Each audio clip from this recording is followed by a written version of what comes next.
আমি রাধাকে ভালোবাসি, আর এই কথাটা সমগ্র সংসার জানে। আর সময় অন্তরে লীলার দ্বারা, বিভিন্ন ঘটনা দ্বারা, কর্মের দ্বারা আমি নিজের এই ভালোবাসা রাধার সামনে প্রকাশ করি। এবার আপনি বলবেন, এসবের কি প্রয়োজন? রাধা কি এই কথা জানে না যে কৃষ্ণ তাকে কতটা ভালোবাসে? অবশ্যই জানে, কিন্তু এই যে ভালোবাসা, তা মনে রেখে দেওয়ার জন্য নয়, তা প্রকাশ করার জন্য। আর বারংবার এই ভালোবাসাকে প্রকাশ করা উচিত, উচিত সময় এবং উচিত সুযোগ দেখে। কিরকম? এবার যদি আপনি প্রেমীর সাথে কোনো উৎসবে থাকেন, তাহলে তার সাথে নৃত্য সঙ্গীত করুন। যদি ভিড়ের মাঝে থাকেন, তখন প্রেমীকে সম্মান করুন, একান্তে প্রসাধন করুন। দুঃখের সময় তার হাত ধরে থাকুন, সুখের সময় আলিঙ্গন করে রাখুন।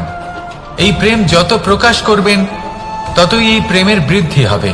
এই প্রেম আরো বেশি গভীর হবে, অটুট হবে।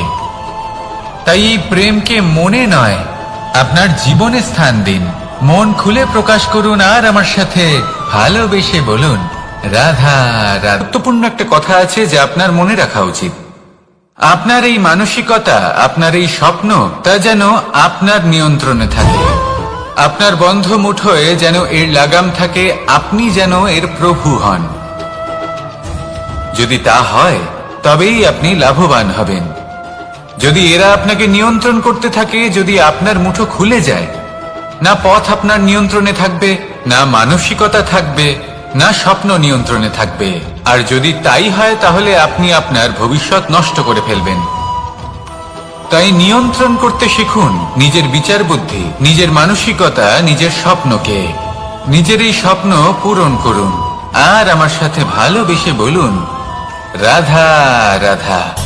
আমার কাছে যশোদা মা যেমন, আমার কাছে দেবকী মা যেমন, আমার কাছে ঠিক তেমনই হলেন গোমাতা। এবার ভেবে দেখার বিষয় হলো এটা, যে এই সংসারে অসংখ্য প্রাণী আছে। একজন গাইকে একজন মায়ের মর্যাদা কেন দেওয়া হয়? তাহলে এর অনেকগুলো কারণ আছে। এই গাই অর্থাৎ গোমাতা, এনারা হলেন অত্যন্ত শান্ত, শান্তি প্রিয়, কখনো কারোর কোনো ক্ষতি করতেই পারেন না। গোমাতা যে দুধ নিজের বাছুরকে পান করান, সেই দুধই আমাদেরও দেন। সেই দুধ পান করে আমরা শক্তি লাভ করি। এই দুধ থেকে আমরা মাখন, ঘি, পায়েস, এইসব সুস্বাদু খাবার লাভ করি। গোমাতার গোবর আমাদের জ্বালানি হিসেবে সাহায্য করে, যার ফলে খুব কম সংখ্যক কাঠ ব্যবহার করা যায় এবং বেশিরভাগ জঙ্গল সুরক্ষিত থাকে। গোমাতার গোমূত্র, সেটাও আমাদের কাছে লাভজনক। এর দ্বারা আমরা অনেক রোগ থেকে মুক্তি লাভ করতে পারি। গোমাতা যখন একটি বাছুরকে জন্ম দেন, তখন সেই বড় হয়ে আমাদের ক্ষেত কর্ষণ করে। সেই জন্য গাইকেও জীবনে মায়ের মর্যাদা দেবেন। যতটা সম্ভব তাকে সেবা করুন এবং ভালোবেসে তাকে পালন করুন। এই মন নিজে থেকেই প্রসন্ন হয়ে বলবে, রাধা রাধা, রাধা রাধা। আপনারা হয়তো ভাবছেন, কি আশ্চর্য ব্যাপার, প্রত্যেকবার আমি কথা শেষ হওয়ার পরে রাধা রাধা বলি। এইবার আমি আগেই বলে দিলাম। কারণটা কি? কারণ সূত্রপাত হয় নিঃস্বার্থ আবেগের দ্বারা।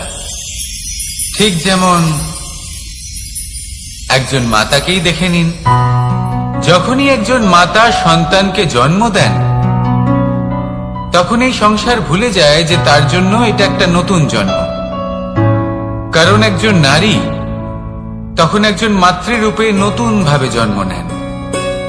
একজন নারী স্ত্রী ও গৃহবধূ রূপে কিছু অধিকার লাভ করে থাকেন, কিন্তু তিনি যখন মা হয়ে যান, তখন তিনি শুধুই দান করতে শেখেন। নিজের সন্তানের জন্য কত কিছুই না করেন, তাকে বাৎসল্যের সাগরে ভাসিয়ে নিয়ে যায়।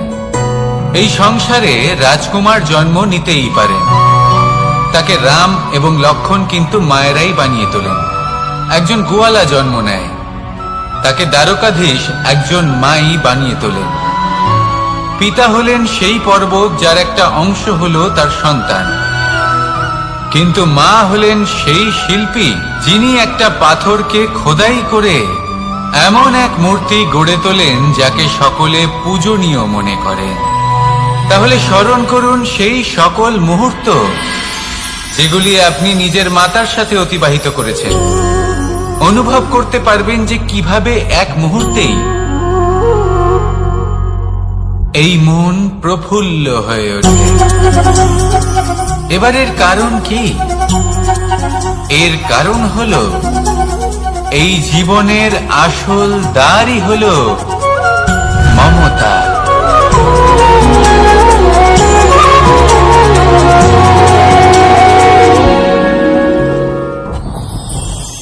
যত শক্তিশালী এই মন, তত শক্তিশালী এই শরীরও। সারথি শক্তিহীন হয়, দুর্বল হয়, তাহলে এই রথের কি হবে?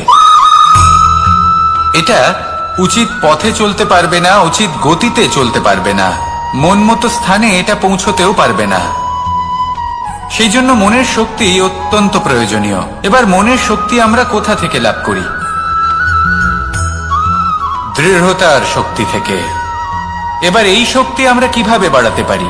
আমরা প্রতিদিন কিছু নতুন স্থির করি, কিছু ছোট কিছু বড়, আর যেই আমরা নতুন কিছু পূর্ণ করি আমাদের মনের শক্তি বেড়ে যায়। আর যদি পূর্ণ না করতে পারি মনের শক্তি কমে যায়।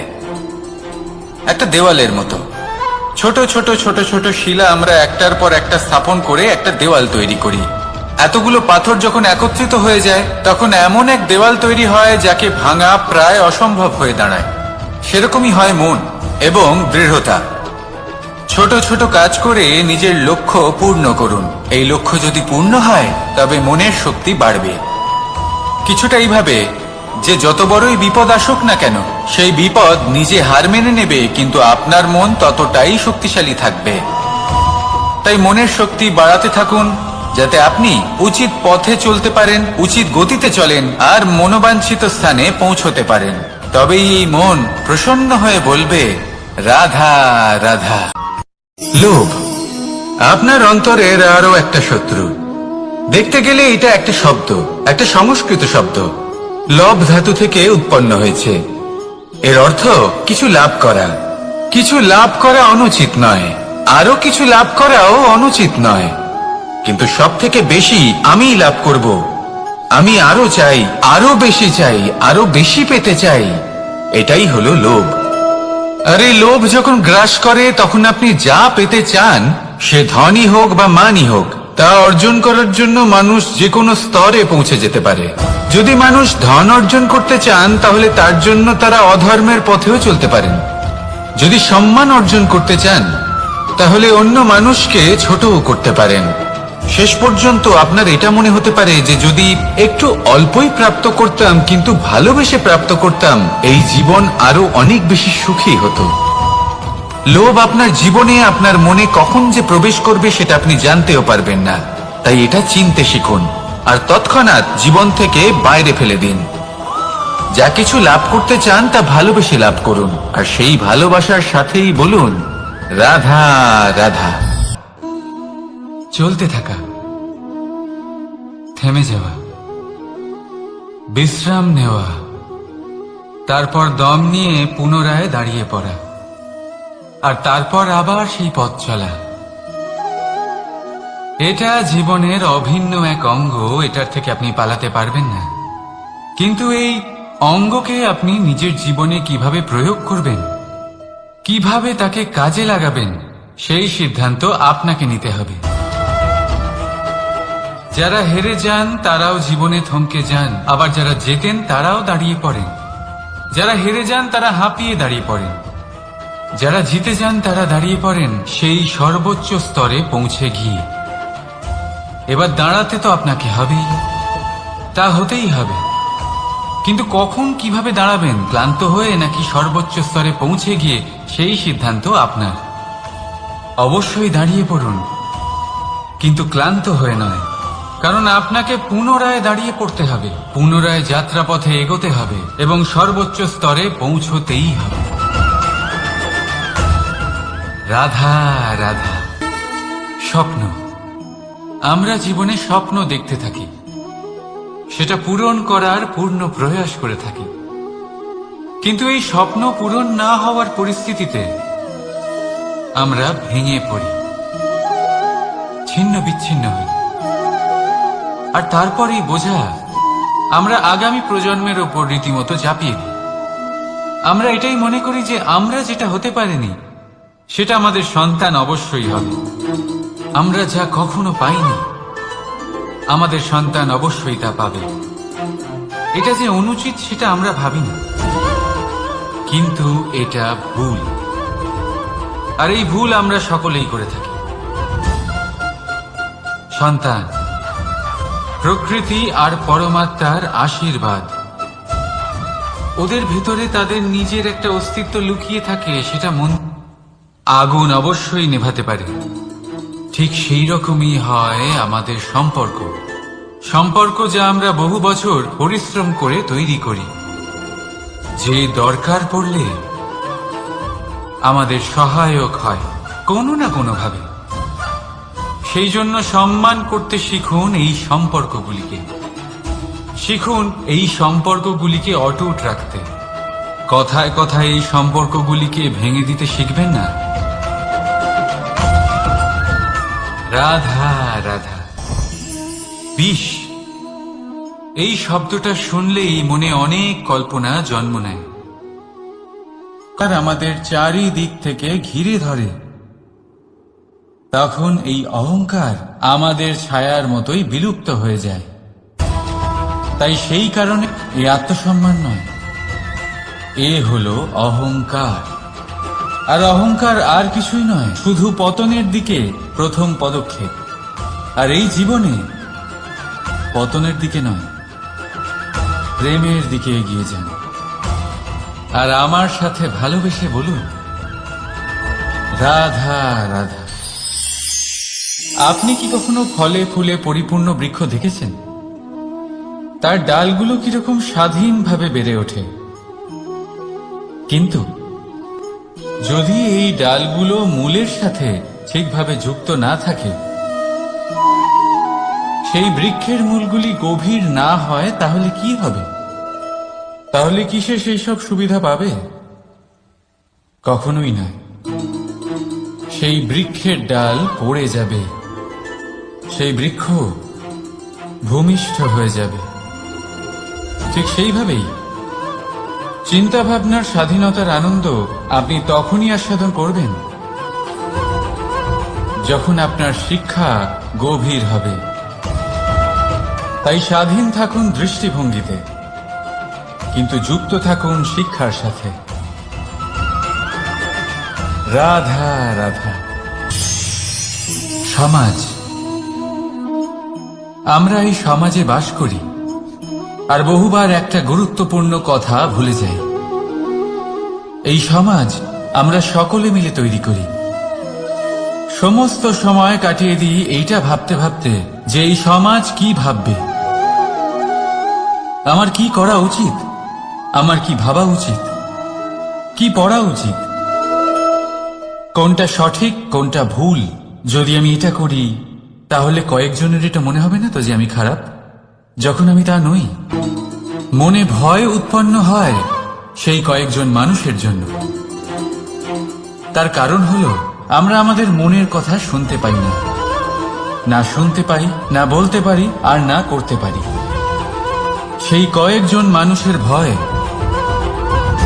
সংসারে প্রতিটি মানুষেরই নিজের আলাদা আলাদা ব্যক্তিত্ব আছে, আলাদা দৃষ্টিভঙ্গি আছে। তাই যদি আপনি এটা ভাবেন যে আপনি সবাইকে খুশি করতে পারবেন, তাহলে আপনি ভীষণ বড় ভুল করছেন। জীবনে কর্ম তাই করুন যাতে আপনার অন্তরাত্মা সন্তুষ্ট হয়। আর অন্তরাত্মা সন্তুষ্ট তখনই হবে যখন আপনার কর্ম শুভ হবে। তাই নিজের মনের কথা শুনে এই সংসারে শুভ কর্ম করতে থাকি। পাতাকে দেখুন, কত কোমল, কত শীর্ণ। যদি এর উপরে একটুও জোর খাটান, বেঁকে যাবে। পাতা তো এরকমই হয়, একটু জোর খাটালেই তা বেঁকে যায়।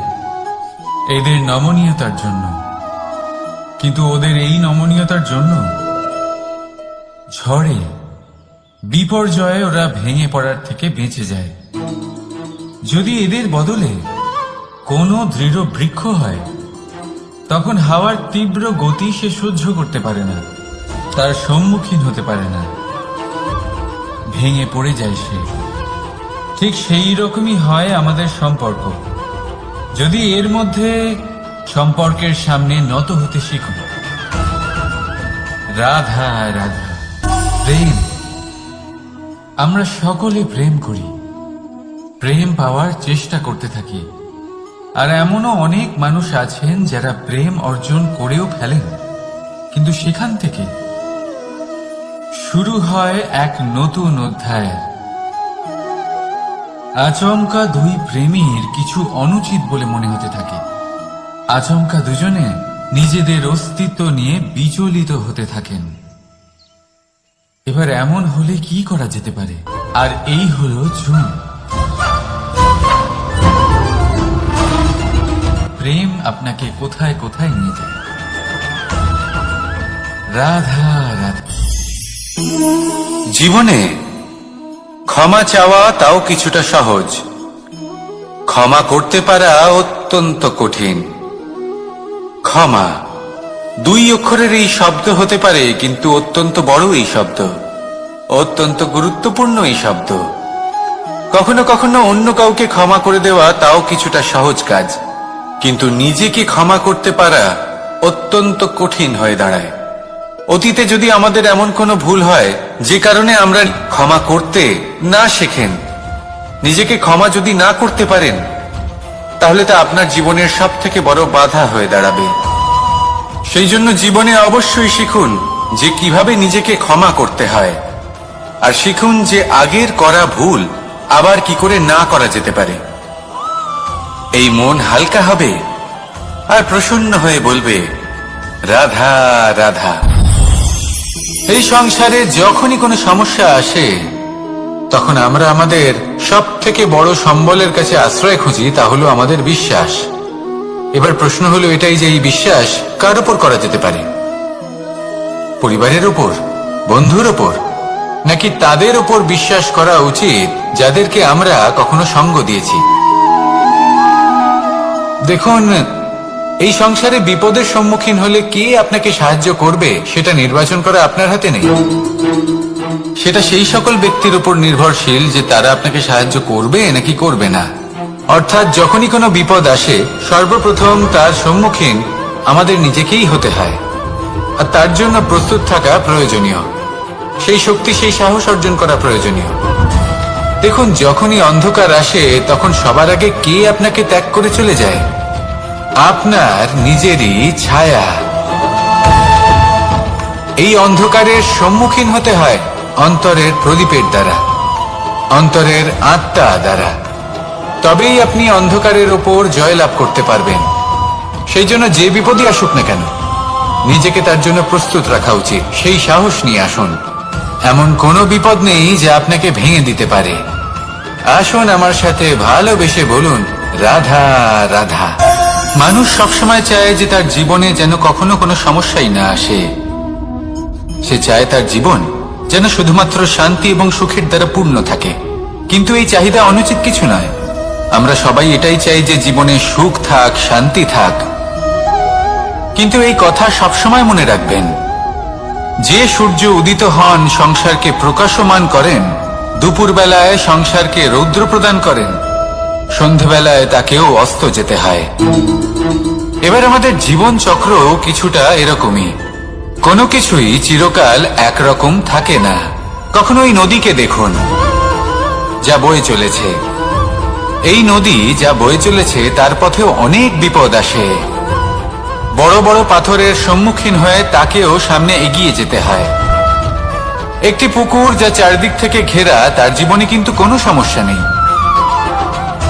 কিন্তু এই সংসারে পুকুরের পুজো করা হয় না, পুজো করা হয় নদীকে। মনে রাখবেন, সমস্যার ঊর্ধ্বে তিনি উঠতে পারেন যিনি সমাধি লাভ করেছেন, যিনি এই সংসারেই নেই, যিনি এই সংসারে আছেন এবং জীবিত আছেন, তার জীবনের সমস্যা হলো শ্বাসবায়ুর মতোই গুরুত্বপূর্ণ। আসুন আমার সাথে ভালোবেসে বলুন, রাধা রাধা। আজ আমি আপনাকে একটা ছোট্ট কাহিনী শোনাবো। একবার আমি, রাধা আর দাদা, আমরা তিনজনে মিলে লুকিয়ে একটা উপবনে গেলাম আম পেড়ে খেতে। অনেক পরিশ্রম করে আমরা ওখানে পৌঁছলাম আর আমরা আশ্চর্যচকিত হয়ে গেলাম এটা দেখে যে এবার তো আম পাকেইনি। এবার দাদা কি করলেন, একটা আম পাড়লেন আর সেটা চাখলেন, আর উনি নিরাশ হয়ে পড়লেন। উনি বললেন যে এটা তো খুবই টক। তারপর রাধা একটা আম পাড়লো আর সেটা চেখে দেখলো, আর রাধা উৎসাহিত হয়ে পড়ল। আমি রাধাকে জিজ্ঞেস করলাম, কি হয়েছে, তুমি এত উৎসাহিত কেন? তখন রাধা বলল যে এবার এত বেশি টক আম হয়েছে যে এগুলো দিয়ে আমরা আচার বানাবো। তাহলে দাদা ওখান থেকে বেরিয়ে গেলেন নিরাশ হয়ে এবং খালি হাতে। রাধাও ওখান থেকে বেরিয়ে গেল কিন্তু উৎসাহিত হয়ে, আর অনেকগুলো কাঁচা আম সাথে নিয়ে। এর থেকে আমরা কি শিক্ষা পেতে পারি? যে প্রত্যেকটা স্থানে এমন কিছু রয়েছে যেখান থেকে আমরা কিছু একটা শিক্ষা লাভ করতে পারি, যা আমাদেরকে বিকাশের পথে নিয়ে যেতে পারে। এই শিক্ষা প্রত্যেক স্থানে আছে। সবকিছু আমাদের দৃষ্টিভঙ্গির উপর নির্ভর করছে। যখনই আমাদের জীবনে, আমাদের সম্পর্কে কোনো সমস্যা, কোনো বিপদ আসে, তখন বেশিরভাগ মানুষ সেই বিষয় নিয়ে দুঃখী হয়ে পড়েন। আর কিছু মানুষ এমনও থাকেন যারা শেষ পর্যন্ত তার সমাধান করেন, বিপদকে পরাজিত করেন, সম্পর্কগুলিকে আবার জুড়ে দেন। যদি আপনি সুখের খোঁজ করেন তাহলে আপনি সুখ অবশ্যই পাবেন, প্রসন্নতা অবশ্যই পাবেন। যদি আপনি দুঃখ খোঁজেন তাহলে দুঃখ অবশ্যই পাবেন। এবার আপনি কি খুঁজতে চান, সেই চয়ন আপনারই। আসুন আর আমার সাথে ভালোবেসে বলুন, রাধা রাধা। কখনো কোনো প্রজাপতিকে উড়তে দেখেছেন? কি সুন্দর উড়ে বেড়ায় সে, এক ফুল থেকে অন্য ফুলে, এক পাতা থেকে অন্য পাতার উপর। কিন্তু সে কিভাবে উড়তে শেখে কখনো ভেবেছেন? জন্ম থেকেই কিন্তু প্রজাপতির ডানা থাকে না। ও কিন্তু ছোট্ট একটা ডিমের আকারে জন্ম লাভ করে। তারপর সেই ডিমটি ভেঙে একটি কীট বাইরে আসে। আস্তে আস্তে সে বড় হয়, ওর শক্তি বৃদ্ধি পায়। তারপর সে সেই কীট দশা ত্যাগ করে নিজের ডানাগুলি মেলে। এই প্রক্রিয়া তার কাছে সরল নয়, অত্যন্ত যন্ত্রণাদায়ক প্রক্রিয়া, কিন্তু সে সেই যন্ত্রণা মেনে নেয়। আর তারপর আস্তে আস্তে সে উড়তে শেখে। শুধুমাত্র আকাশে উড়ে বেড়ায় তা নয়, আমাদের মনের মাঝে উড়ে বেড়ায়। এবার এই ডিম থেকে প্রজাপতি হয়ে ওঠার যে যাত্রা, এটা যতটা কঠিন, ততটাই কঠিন হয় এই সংসারে শ্রেষ্ঠ কর্ম করা, ততটাই কঠিন হয় এই সংসারে মহান হয়ে ওঠা। সেই জন্য প্রয়োজনীয় প্রচেষ্টা এবং সময়। নিরন্তর প্রচেষ্টা করতে থাকুন, পর্যাপ্ত সময় নিন, এবং আপনি নিজেকে এই আকাশে উড়ন্ত অবস্থায় পাবেন। আসুন আমার সাথে ভালোবেসে বলুন, রাধা রাধা। তৃতীয় পুরুষার্থ। এবার অধিকাংশ মানুষই কাম বলতে বিলাসিতা, বাসনা, লালসা মনে করে ফেলে। আসলে এমন কিছুই নয়। কামের বাস্তবিক অর্থ কি? কামের বাস্তবিক অর্থ হল কামনা। প্রতিটা ব্যক্তি, প্রতিটা মানুষ, প্রতিটা জীব এই সংসারে কোনো না কোনো বিশেষ কারণে আসে। সেই কারণকে পূর্ণ করার জন্য কর্ম করাকে কাম বলে। এখন সেটা সবার জন্য ভিন্ন হতে পারে। কারোর কাছে সেটা জ্ঞান অর্জন করা হতে পারে, আবার কারোর কাছে নির্মাণ করা হতে পারে। কারোর জন্য পরিবারকে সঞ্চালন করা হতে পারে, আবার কারোর জন্য এই সংসার থেকে পাপ দূর করা হতে পারে। কিন্তু সবথেকে গুরুত্বপূর্ণ হলো যে মানুষ যেন নিজের কর্ম ঠিক করে করে, সম্পূর্ণ যত্ন নিয়ে করে। তৃতীয় পুরুষার্থ মানে এই কাম। এটার অনুচিত অর্থ নিজেকে বোঝানো মানেই সমগ্র জীবনকে অর্থহীন করে দেওয়া। তাই প্রেম দ্বারা আপনার এই সংসারে আসার কারণটাকে অনুসন্ধান করুন, আর এই প্রেমের সাথেই বলুন রাধা রাধা। এবার এই পুরুষার্থের বিষয়ে আপনারা অবশ্যই শুনেছেন, মোক্ষ, চতুর্থ পুরুষার্থ। আপনারা কি জানেন এই মোক্ষ আসলে কি? ধর্ম, অর্থ, কামনার পালন করতে করতে মৃত্যু লাভ করা, এটাই কি মোক্ষ? না, মোক্ষ হলো সেটাই যা জন্ম এবং মৃত্যুর ঊর্ধ্বে। প্রত্যেক ব্যক্তি, প্রত্যেক জীবই সংসারে কোনো না কোনো বিশেষ প্রয়োজনে আসে। ধর্মপথে, সৎপথে অর্থ উপার্জন করা, প্রয়োজনকে পূর্ণ করার চেষ্টা করতে করতে সেই প্রয়োজনকে পূর্ণ করা তাকে মুক্তির পথে নিয়ে যায়, যা হলো মোক্ষ। যদি এই মোক্ষ লাভ না হয়, তাহলে মানুষ জন্ম এবং মৃত্যুর এই চক্রে বারবার ফিরে আসবে। তাই নিঃস্বার্থভাবে সদ্ভাব নিয়ে কর্ম করুন, সকলকে ভালোবাসুন, আর আমার সাথে বলুন রাধা রাধা। মানুষ বড়ই বিচিত্র প্রাণী। অধিক থেকে অধিকতর ধন লাভ করার চেষ্টায় নিজের শরীরকে নষ্ট করে ফেলেন, নিজের শক্তি হারিয়ে ফেলেন, নিজের সামর্থ্য হারিয়ে ফেলেন। আর যে ধন লাভ করেন সেটা কোথায় যায়? সেই শক্তি, সেই সামর্থ্যকে আবার ফিরে পাওয়ার জন্য। আর কিছু মানুষ জীবন এমন ভাবে যাপন করেন যেন তা কখনোই শেষ হবে না, কিন্তু শেষ তো সবারই হবে। আর যখনই শেষটা কাছে চলে আসে, তখন মানুষ এটা বুঝতে পারেন যে সে জীবনকে উপভোগ করেননি। তার কারণটা কি? লালসা। এই লালসা জন্ম দেয় লোভকে, আর এই লোভ জন্ম দেয় আপনারই বিনাশকে। সেই জন্য আজ আপনার কাছে যা কিছু আছে, যেমনটা আছে, তার সাথে জীবন যাপন করুন, পূর্ণরূপে যাপন করুন। আপনার কাছে যতই ধন, শক্তি, মান থাকুক, তা সবার মধ্যে ভাগ করতে শিখুন। ভাগ করলে ভালোবাসা বাড়ে, আর এই ভালোবাসা দ্বারা জীবন আরো সুখময় হয়ে ওঠে। তাহলে আসুন আর আমার সাথে ভালোবেসে বলুন রাধা রাধা। মন, জীবনে যখনই কোনো বস্তু বা সুখ স্বাচ্ছন্দ্য অধিক মাত্রায় আপনার কাছে চলে আসে, তখন নিজেকে শ্রেষ্ঠ মনে করার একটা প্রবণতা দেখা যায়, যা হয় আত্মবিশ্বাসে পরিণত হয়, নয়তো অহংকারে। এবার আত্মবিশ্বাস আর অহংকারের মধ্যে অনেক বড় পার্থক্য রয়েছে। আমি এটা করতে পারি, আমি ওটাও করতে পারি, এ হলো আত্মবিশ্বাস। শুধুমাত্র আমি এটা করতে পারি, শুধুমাত্র আমি ওটাও করতে পারি, আমি হলাম সর্বশ্রেষ্ঠ, এটা হলো অহংকার। এবার এই অহংকার, এর ধ্বনি অনেক দূর প্রবাহিত হয়, আর এর প্রহার সর্বপ্রথম আপনাকে বিপর্যস্ত করে।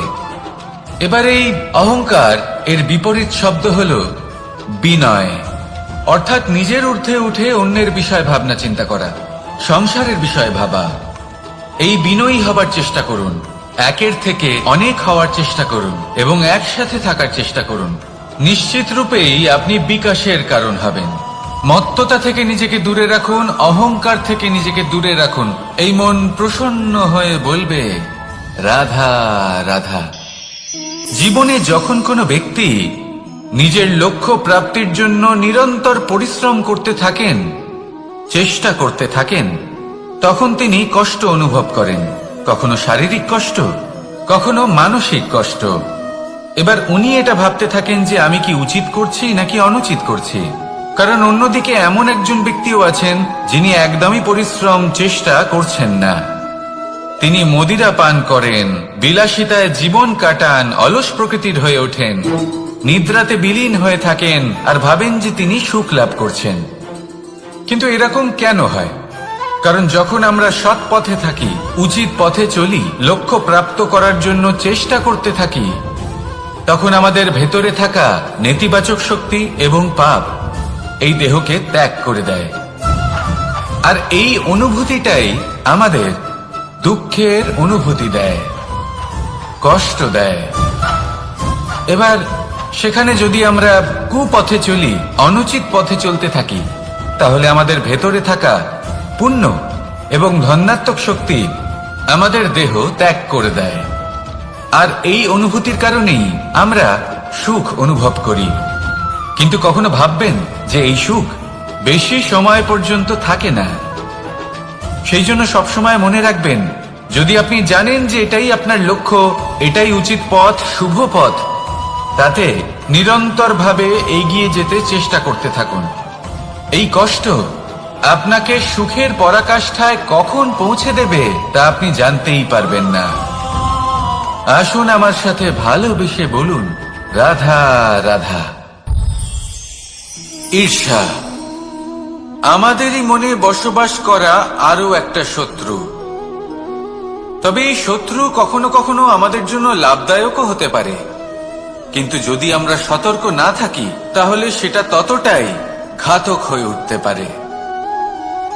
যদি আপনার কোনো প্রতিদ্বন্দ্বী থেকে থাকে যে এগিয়ে চলেছে, তাকে দেখে আপনার মনে ঈর্ষা উৎপন্ন হয়, আর ঈর্ষাবশত আপনি নিরন্তর চেষ্টা করতে থাকেন, পরিশ্রম করতে থাকেন সামনে এগোনোর জন্য, তাহলে তার দ্বারা আপনার বিকাশই হবে।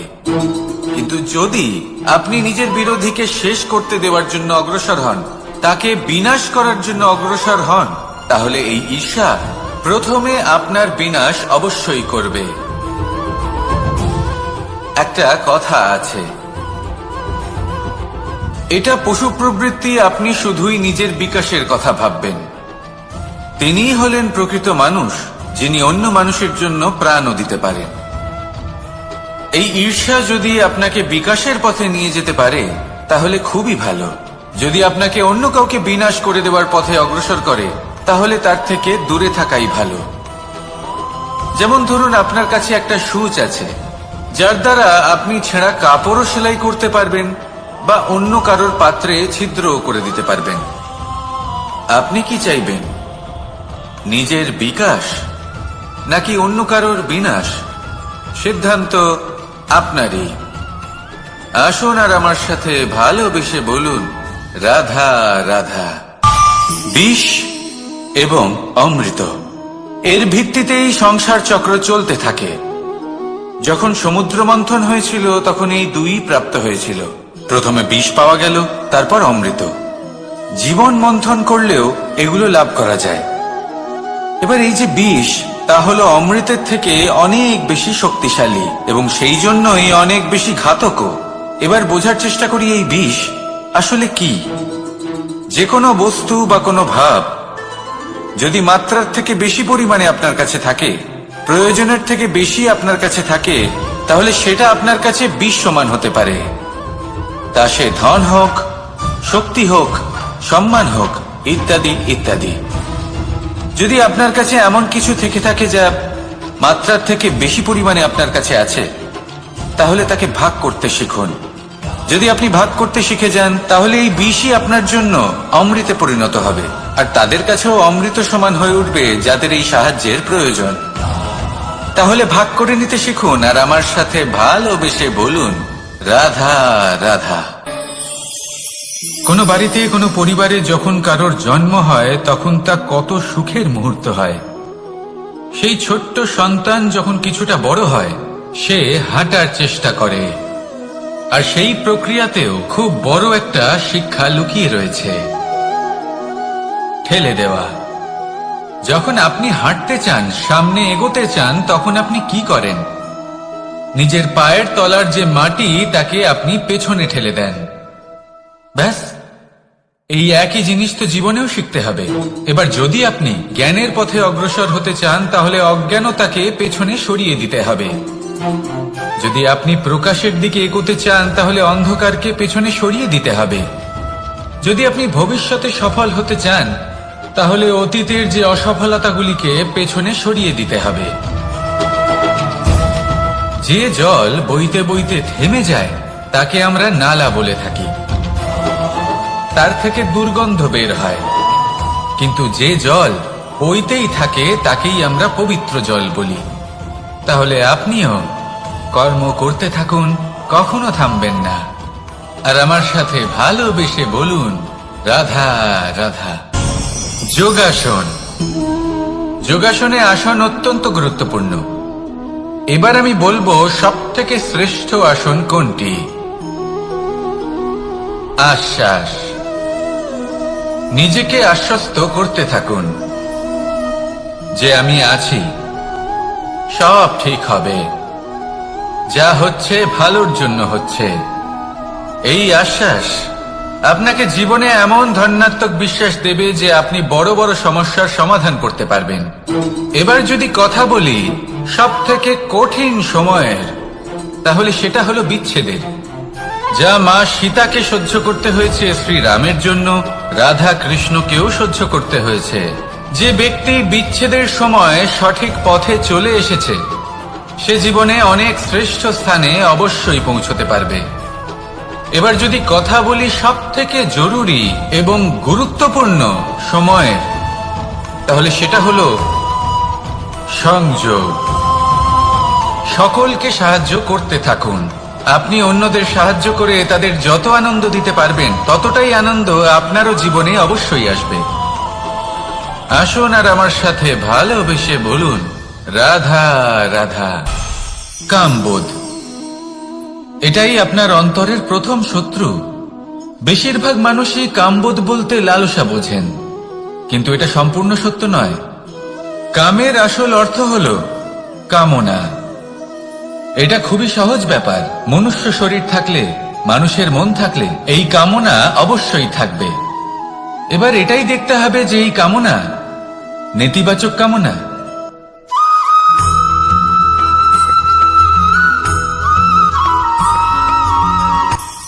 কখনো কোনো বাগানের কোনো বৃক্ষকে দেখেছেন যেখানে সুগন্ধি ফুল থাকে, রসালো ফল থাকে?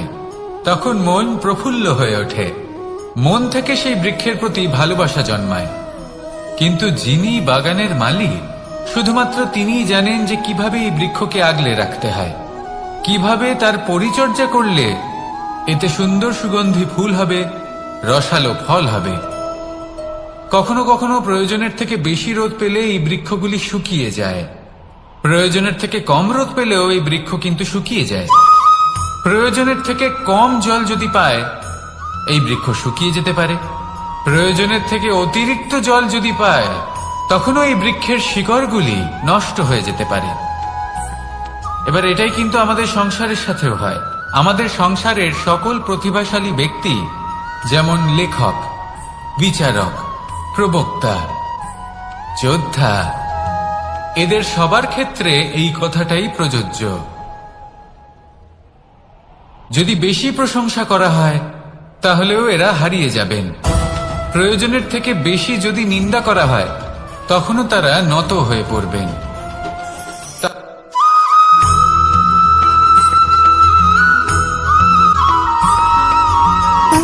সুখ, দুঃখ এবং শক্তি, এই তিন হলো এই সংসারের ত্রিদেবের মতো।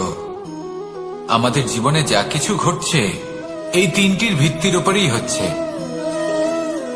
আসলে এই সংসারের একটা নিয়ম আছে, যখনই আপনি কিছু লাভ করেন, এই সংসার আপনার পরীক্ষা নেয়। এটা জানার জন্য আপনার পরীক্ষা নেয় যে আপনি যা কিছুই লাভ করেছেন, আপনি কি আদৌ সেটার যোগ্য কিনা। ঠিক সেইভাবেই এই সুখ, দুঃখ এবং শক্তি আপনার পরীক্ষা নিয়ে থাকে। যখন সুখ আসে, তখন সে আপনার পরীক্ষা নেয় যে আপনার মধ্যে অহংবোধ জাগ্রত হয়নি তো। যদি অহংবোধ চলে আসে, তাহলে সুখ সেখানেই সঙ্গ ত্যাগ করে। দুঃখ আপনার ধৈর্যের পরীক্ষা নিতে থাকে, আর যদি আপনার মধ্যে ধৈর্য না থাকে, তাহলে এটা আপনাকে আরো বেশি দুঃখের গভীর অন্ধকারে ঠেলে দেবে।